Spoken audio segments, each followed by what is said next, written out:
Well, the border's coming along very well. It's become very strong. We're getting some terrible decisions from the Ninth Circuit, as usual. I don't know if we've ever had a victory in the Ninth Circuit. We have to appeal it. Yes, a vast number of their decisions get overturned, generally speaking.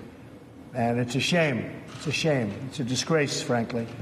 And essentially, they're legislating. They're saying what to do. Some judge sitting in some location very far away is telling our incredible military and law enforcement what to do, and it's not right. And it's been going on like that for a long time. And we are doing really well, considering the laws are a disaster. And if we had the right laws, it would be a lot less expensive and would do it a lot easier. But we don't have the right laws, and we have people interpreting the laws, and they always give us a bad interpretation. So hopefully we've shown some light on the Ninth Circuit. I know that Chief Justice Roberts, John Roberts, has been speaking a little bit about it, and I think and I have a lot of respect for him. I like him and I respect him, but I think we have to use some common sense. This Ninth Circuit, everybody knows it. It's totally out of control. And what they're doing, what they're saying, the opinions are very unfair to law enforcement. They're very unfair to our military. And they're very unfair, most importantly, to the people of our country, because I'm keeping them safe. And you see how we fortified things, and all of that vast amount of fighting that you see going on at the border, it's all taking place in Mexico. And Mexico cannot believe how tough these people are. The mayor of Tijuana and so many others had said, boy, these are tough people. They start fighting right away. They're tough people. You have many criminals in that caravan, and the big caravan hasn't arrived yet. And we're very well fortified.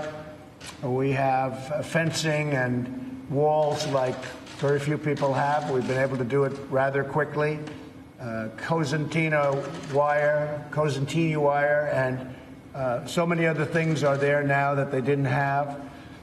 And they're not coming through. We're not letting criminals into our country. Got to come in legally. You have to come in through a process. So we want people to come in, because I have many, many companies moving back into the United States. They're opening up car plants. They're opening up factories all over the country. The United States is booming. We have the lowest unemployment we've essentially in most groups ever had. So we have a lot of good things happening. We need workers, but they have to come in legally. We want them to come in, but they have to be people that want to work and want to do a great job for our country. They come in through a merit system.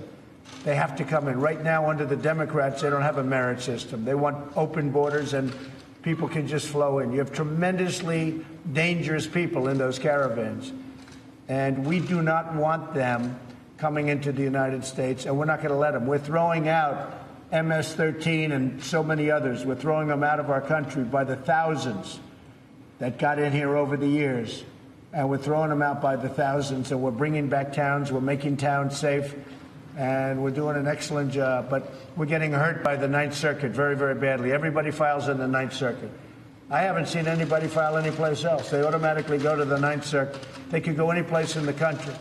And I think we're going to have to stop that somehow. The judges are going to have to get together, or Congress is going to have to get together and stop it, because they're taking advantage of our country by filing consistently and always, just about, that I see, in the Ninth Circuit. Even our legislation that we did have passed, it failed in the Ninth Circuit, it failed in the Ninth Circuit appeal, it then won in the Supreme Court. And it's just a shame, because it's really hurting people. It's hurting our law enforcement tremendously. And now that the military is on the border, it's really hurting our military. And frankly, when they hear these decisions, these are professional, the military, the law enforcement, first responders, they can't believe the decisions that are being made by these judges. This is what they do. They do law enforcement, law and order. And they get these decisions down. They say, who makes these decisions? They're not into the lawyer things. They say, who makes these decisions? Who are the people that are giving these decisions that are going to make it unsafe for us, meaning law enforcement and military, and making it unsafe for the United States? So despite that, we have a very powerful border, and a lot of good things are happening.